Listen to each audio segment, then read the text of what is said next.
ఈరోజు Hyderabad city police commissioner Shri Sajjanar IPS గారు, Rajendranagar zone DCP Shri S Srinivas IPS sir మరియు ACP Falaknuma division Shri MA Javed sir supervision లో మేము బహదూర్పురా పోలీస్ మరియు detective inspector Kamatipura sir and మా డిఐ మదన్ లాల్, అలాగే మా ఎస్ఐస్, లోకల్ స్టాఫ్, ఆర్ఏఎఫ్ స్టాఫ్తో కలిసి ఈరోజు బహదూర్పురా పిఎస్ లిమిట్స్లో ఫ్లాగ్ మార్చ్ కండక్ట్ చేయడం జరిగింది. ఈ కిషన్ బాగ్ ఎక్స్ రోడ్ నుంచి స్టార్ట్ చేస్తూ ఈ పాకిజా హోటల్ 9 నంబర్ ఈ బారంబాలా గురుద్వారా వరకు కండక్ట్ చేయడం జరిగింది. అలాగే గురుద్వారా నుంచి మళ్ళీ పాకిజా హోటల్ వరకు కంటిన్యూ చేయడం జరిగింది. ఈ ఫ్లాగ్ మార్చ్ యొక్క ముఖ్య ఉద్దేశం మేము ఈ సిటిజన్స్లో కాన్ఫిడెన్స్ బిల్డప్ చేయడం, అదేవిధంగా ఈ క్రిమినల్ యాక్టివిటీస్ ఎవరైతే చేస్తారో, ఈ రౌడీ ఎలిమెంట్స్ ఎవరైతే ఉంటారో వాళ్లకు ఈ ఫ్లాగ్ మార్చ్ ద్వారా వాళ్ళకు వార్నింగ్ చేయడం జరుగుతుంది. ఏదైనా క్రిమినల్ యాక్టివిటీస్లో వాళ్ళు పాల్గొంటే కనుక తప్పనిసరిగా పోలీసు కఠినంగా వ్యవహరిస్తుందనే మెసేజ్ మీ ద్వారా ఈ రౌడీ ఎలిమెంట్స్కి, క్రిమినల్కి ఇవ్వడం జరుగుతుంది. అదేవిధంగా ఈ నార్మల్ కామన్ సిటిజన్స్ ఎవరైతే ఉంటారో వాళ్ళకి ఈ ఫ్లాగ్ మార్చ్ ద్వారా మేము మీ మధ్యలో ఉన్నామని, మీకు ఏ విధమైన ప్రాబ్లం ఉన్నా ఈ పోలీస్ సంబంధించి మేము మీతో పాటు 24/7 ఉంటామని వాళ్ళు కాన్ఫిడెన్స్ బిల్డప్ చేయడానికి ఫ్లాగ్ మార్చ్ కండక్ట్ చేయడం జరిగింది. ఈ ఆర్ఏఎఫ్ స్టాఫ్ దాదాపు 36 మెంబర్స్, అదేవిధంగా మేము ఇన్స్పెక్టర్స్ మరియు మా ఎస్ఐ స్టాఫ్ కలిసి టోటల్ మేము 60 మెంబర్స్ ఈ ఫ్లాగ్ మార్చ్లో పాల్గొనడం జరిగింది. ఈరోజు మేము మా DCP Rajendra Nagar sir, DCP sir, అలాగే మా ఏసీపీ సార్ యొక్క ఆదేశాల ప్రకారం మేము మా ఏరియాలో ఆర్ఏఎఫ్ వాళ్ళతోటి సుమారు ఒక 40 మెంబర్స్, అలాగే మా డిఐ గారు, మా ఎస్ఐలు, మా పోలీస్ సిబ్బందితో కలిసి ఆర్ఏఎఫ్ సహాయంతో మన లాల్ దర్వాజా పురాణపూర్ లాల్ దర్వాజా నుంచి మన మన దూద్ కాలనీ నుంచి అట్లా పిఎస్ ఏరియా నుంచి అట్లా మొత్తం సుమారు ఒక 3 km స్ట్రెచ్ ఏరియా డామినేషన్ గురించి ఆర్ఏఎఫ్ వాళ్ళతోటి మేము కవాతు అదే ఫ్లాగ్ మార్చ్ అనేది చేయడం జరిగింది. ఈ అందరికీ కూడా ఎవరు కూడా అవాంఛనీయ సంఘటనలు జరగకుండా మేము నిరోధించడానికి, ముఖ్యంగా మా ఏరియా డామినేషన్ చేసుకోవడానికి ఫ్లాగ్ మార్చ్ నిర్వర్తించడానికి. నమస్తే. ఈరోజు మా కమిషనర్ గారు శ్రీ విసి సజ్జనార్ గారి ఆదేశాల మేరకు, అదేవిధంగా మా డిసిపి శ్రీనివాస్ సార్ గారి గైడెన్స్ ప్రకారం ఈరోజు కాలాపత్తర్ మరియు ఫలక్నుమా, కాలాపత్తర్, కామటిపురా, బహదూర్పురా అంటే ఈ ఫలక్నుమా డివిజన్ పరిధిలో ఏరియా డామినేషన్లో భాగంగా rapid action force 99 RAF Hakimpet నుంచి సెంట్రల్ పారామిలిటరీ ఫోర్స్ రావడం జరిగింది. దీనిని వీళ్ళకి ఏరియాలో అవగాహన రావడం కోసం, అదేవిధంగా ఏరియాలో ప్రజలకి రాబోయే పండుగలలో పోలీసులు సమాయత్తమై ఉన్నారు అని తెలియజేయడానికి వాళ్ళకి భరోసా ఇచ్చే ఉద్దేశంతో ఈరోజు ఫ్లాగ్ మార్చ్ నిర్వహించడం జరిగింది. దీంట్లో ఇంపార్టెంట్ వెనరబుల్ పాయింట్స్ ఏమున్నాయో, కమ్యూనల్ సెన్సిటివ్ పాయింట్స్ దీన్ని వాళ్ళకి చూపించుకుంటూ ఏరియాలో ఫ్లాగ్ మార్చ్ చేయడం జరిగింది.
साइड में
Ahmed.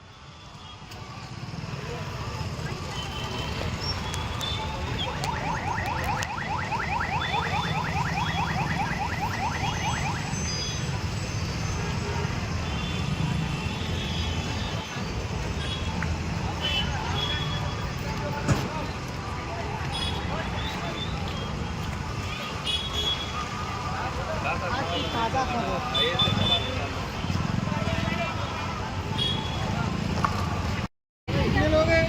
35 रात से मिला के